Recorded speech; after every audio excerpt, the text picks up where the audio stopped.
Diabetes में exercise करने से फ़ायदा होता है, ये तो सब जानते हैं।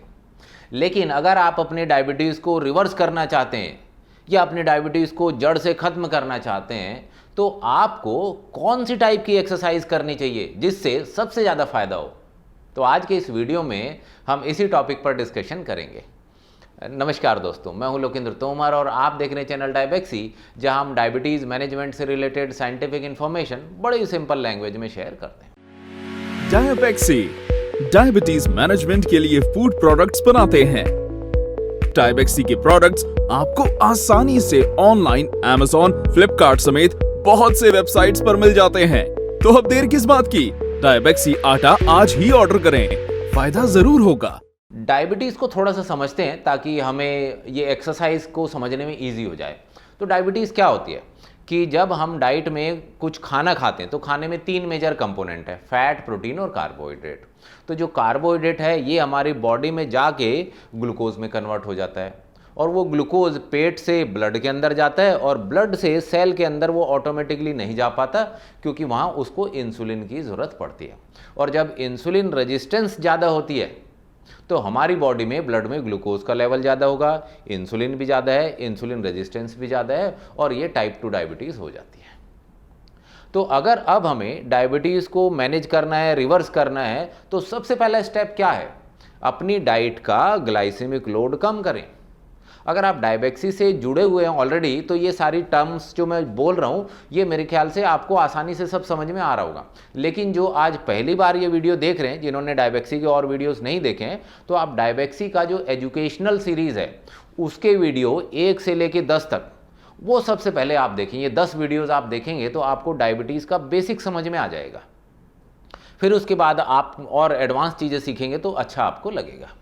तो जब आपकी बॉडी में इंसुलिन की कमी तो नहीं है टाइप 2 डायबिटीज़ में, ठीक है, इंसुलिन रेजिस्टेंस है, तो हम इस इंसुलिन रेजिस्टेंस को कम करना चाहते हैं, ब्लड में जो ग्लूकोज का लेवल है उसको कम करना चाहते हैं। तो नंबर 1 सबसे पहला स्टेप हमें क्या काम करना है? तो सबसे पहला काम है कि हमें अपनी डाइट का ग्लाइसेमिक लोड कम करना है। तो ग्लाइसेमिक लोड किसका कम है, किसका ज़्यादा है, ये जानने के लिए सबसे पहले आपकी रिक्वायरमेंट हो गई ये ग्लाइसेमिक लोड वाला चार्ट। तो ग्लाइसेमिक लोड वाला एक चार्ट ले ले। फिर जो हमारा जो मेजर जो फूड है डाइट में, वहाँ हमें आटे की बहुत ज़रूरत पड़ती है, तो आप डायबेक्सी आटा यूज़ करें। आप डायबेक्सी का शुगर यूज़ करें क्योंकि डायबेक्सी शुगर में हम माल्टोडेक्स्ट्रिन यूज़ नहीं करते, माल्टोडेक्स्ट्रिन या डेक्सट्रोज। बाकी अगर आप देखेंगे तो जितने भी सारे आपको ये शुगर फ्री वाले आइटम मिलेंगे, ज़्यादातर केसेस में आप ये देखेंगे उनमें माल्टोडेक्स्ट्रिन है और माल्टोडेक्स्ट्रिन का ग्लाइसेमिक लोड 110 है। तो डायबेक्सी का शुगर यूज़ करें, डायबेक्सी की आप कुकीज़ यूज़ करें, तो ये बेसिक फूड आइटम आपको मिल जाएंगे जिससे आप अपनी डाइट का ग्लाइसेमिक लोड कम कर सकते हैं। तो पहला काम लो ग्लाइसेमिक लोड डाइट पे जाना, एक स्टेप हो गया। अब सेकंड स्टेप हमारा ये है कि हमें इंसुलिन रेजिस्टेंस को कम करना है। तो इंसुलिन रेजिस्टेंस को कम करने में हमें एक्सरसाइज हेल्प करती हैं। और वो कैसे हेल्प करती हैं कि अगर हमारा मसल मास ज़्यादा है, बॉडी में मसल परसेंटेज ज़्यादा है, तो हमारी इंसुलिन सेंसिटिविटी अच्छी होगी, इंसुलिन रेजिस्टेंस कम हो जाएगी। तो हमें ऐसी एक्सरसाइज करनी है जो हमारे मसल मास को बढ़ाने में हेल्प करे, ठीक। तो ऐसी कौन सी एक्सरसाइज होंगी जो हमारा मसल मास बढ़ाने में हेल्प करेंगे? तो इस चीज़ पे हम आते हैं और डायबिटीज़ की जो एक्सरसाइज है वो इसी से कनेक्टेड है, इसके बारे में हम देखते हैं। आप एक सिंपल सा इमेजिनेशन कीजिए, देखिए, विजुलाइज करने की कोशिश कीजिए कि अगर कोई आदमी मैराथन दौड़ता है, हाफ मैराथन रनर है, तो उसका बॉडी शेप कैसा होता है देखने में? दुबला पतला होता है। 20 किलोमीटर, 40 किलोमीटर, 50 किलोमीटर दौड़ता है और एकदम दुबला पतला देता है, तो मसल मास ज़्यादा नहीं होता। दूसरी तरफ आप ये देखिए कि जो 100 मीटर की रेस दौड़ता है वो कैसा होता है, उसकी मसल्स कितनी बड़ी हुई होती हैं, मस्कुलर होती है बॉडी बहुत। तो आपको समझ में आ रहा है कि 2 टाइप की एक्टिविटी है। एक एक्टिविटी करने से बॉडी एकदम लीन थिन रहती है, मसल मास कम रहता है, और दूसरे वाले में मसल मास बढ़ जाता है। तो ऐसे ही 2 टाइप की एक्सरसाइजेस होती हैं। एक एक्सरसाइज होती है एरोबिक एक्टिविटी, जहाँ पे हम ऑक्सीजन को यूज़ करते हैं खूब ज़्यादा, और दूसरी होती है एनारोबिक एक्टिविटी, जहाँ ऑक्सीजन नहीं होती।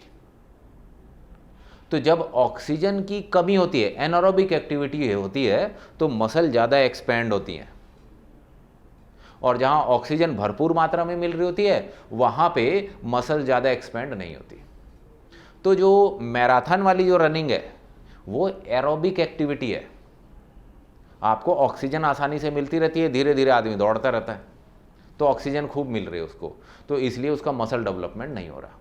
और जो ये 100 मीटर की जो रेस है ये एनारोबिक एक्टिविटी हुई, तो यहाँ पे ऑक्सीजन नहीं मिलती मसल को, तो इसलिए मसल एक्सपेंड हो जाती है। और जो 100 मीटर का जो रनर है उसकी जो अगर आप मसल्स देखेंगे तो मसल्स काफ़ी बड़ी होती हैं, है ना, मस्कुलर होती है उसकी बॉडी। तो हमें ऐसी एक्सरसाइज करनी है जो एनारोबिक एक्टिविटी की श्रेणी में आती है। तो एरोबिक एक्टिविटी क्या हो गया? तो एरोबिक एक्टिविटी हो गया आपका, जैसे हम धीरे धीरे वॉकिंग करते रहते हैं, तो आपने देखा होगा कि बहुत से लोग जो डायबिटिक पेशेंट है वो खाली वॉक करते हैं कि मैंने 10 मिनट वॉक की, 15 मिनट वॉक की, आधा घंटा वॉक किया, 1 घंटा वॉक किया। तो 1 घंटा वॉक तो कर लिया, लेकिन उससे मसल डेवलपमेंट तो नहीं हुई, और बिना मसल डेवलपमेंट के इंसुलिन रेजिस्टेंस कम नहीं होगा।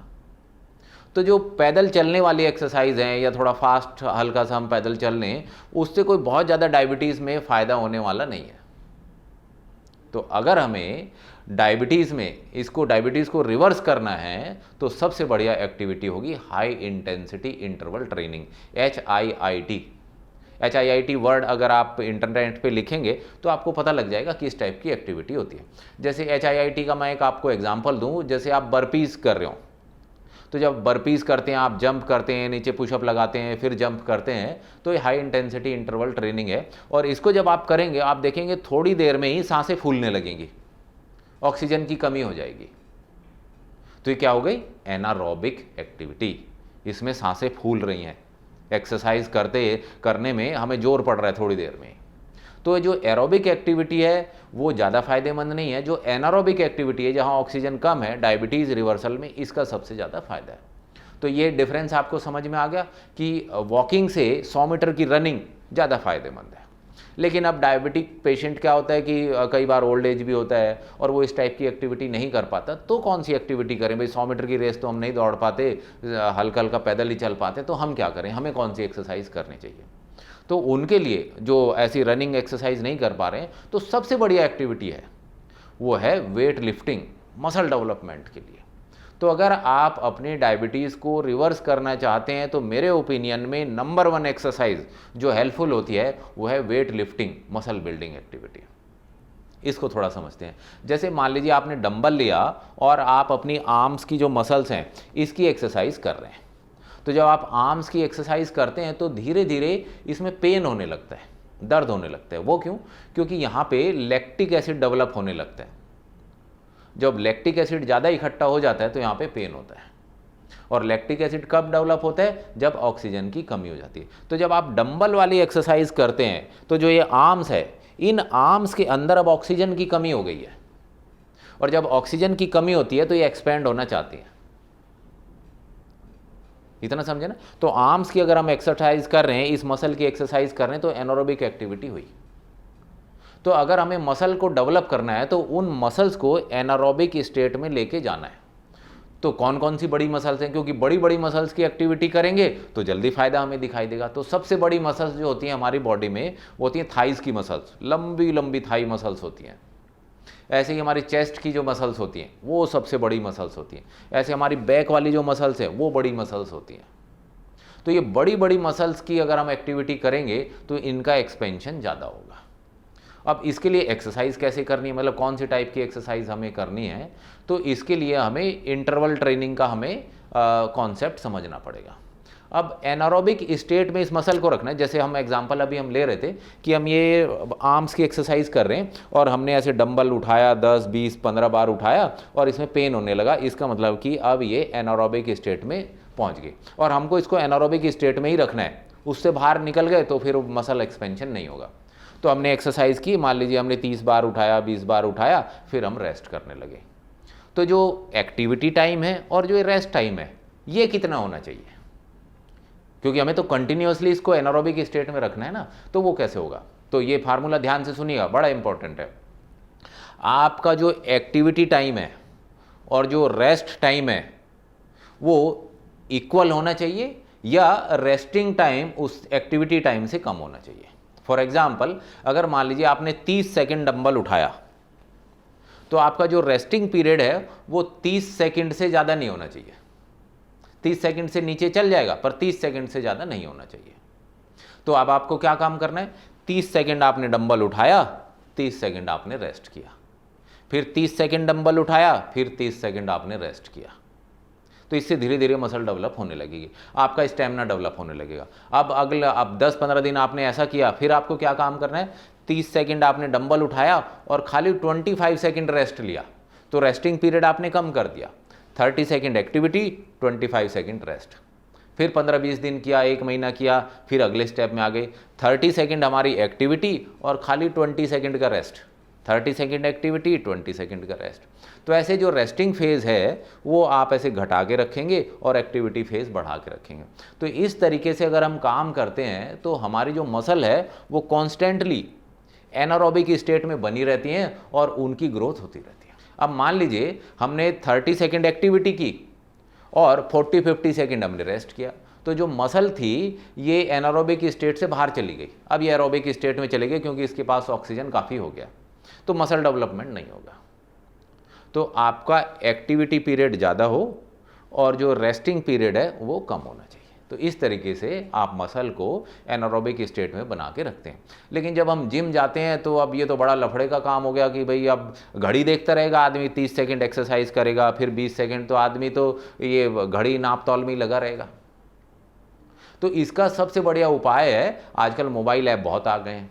एक मोबाइल ऐप जो बहुत ही पॉपुलर है वो है तबाता टाइमर। तो तबाता टाइमर, जब आप इस ऐप में जाएंगे तो आप इसमें अपना टाइम इंटरवल सेट कर सकते हैं। मान लीजिए आपने एक्टिविटी टाइम आपने 30 सेकेंड चूज़ किया, अब इंटरवल टाइम जो रेस्टिंग पीरियड है वो भी 30 चूज़ करना चाहते हैं, उसमें 30 चूज़ कर लीजिए। तो वो 30 सेकेंड जो है म्यूज़िक बजेगा उसमें एक्सरसाइज के लिए, और फिर उसके बाद में वो 30 सेकेंड का आपको रेस्ट देगा, फिर 30 सेकेंड म्यूज़िक बजेगा, फिर 30 सेकेंड वो आपको ऐसे रेस्ट देगा। तो ऐसे ये बहुत सारे आप उस जब ऐप के अंदर जाएंगे तो बहुत सारे ऐसे कॉम्बिनेशंस अवेलेबल है। आप म्यूज़िक ऑन करना चाहते हैं, ऑफ करना चाहते हैं, वो कई सारे उसके अंदर ऑप्शन आते हैं, तो इस ऐप को आप यूज़ कर सकते हैं। तो आपने देखा कि जो आपकी एरोबिक एक्टिविटी है उससे मसल ग्रोथ नहीं होती, एनारोबिक एक्टिविटी से मसल ग्रोथ होती है। और अगर हमें डायबिटीज़ को रिवर्स करना है तो हमें एनारोबिक एक्सरसाइज करनी चाहिए। और एनारोबिक एक्सरसाइज का एक तो एग्जांपल हो गया कि आप ये वेट लिफ्टिंग करें, दूसरा जो एग्जांपल हो गया वो हाई इंटेंसिटी इंटरवल ट्रेनिंग। तो मसल लिफ्टिंग के लिए एक दिन आपने थाइज़ की एक्सरसाइज कर ली, एक दिन आपने चेस्ट की एक्सरसाइज कर ली, एक दिन आपने बैक की एक्सरसाइज कर ली, एक दिन आपने आर्म्स की एक्सरसाइज कर ली। ऐसे रोटेशन में एक्सरसाइज करते रहेंगे और ऐसा कोई बहुत 1-1, 2-2 घंटा करने की ज़रूरत नहीं है। 30 मिनट की एक्सरसाइज बहुत है। 30 मिनट अगर आप अपनी मसल को एनारोबिक स्टेट में रखेंगे तो देखिए कितनी स्पीड से मसल एक्सपेंशन होगा और मसल ग्रोथ आपकी होगी। तो ध्यान रखिए, डायबिटीज़ को रिवर्स करना है तो anaerobic kind of activity, anaerobic type of exercise सबसे बढ़िया होती है। डायबेक्सी से जुड़िए, आपको कुछ ना कुछ फ़ायदा ज़रूर होगा। Thank you.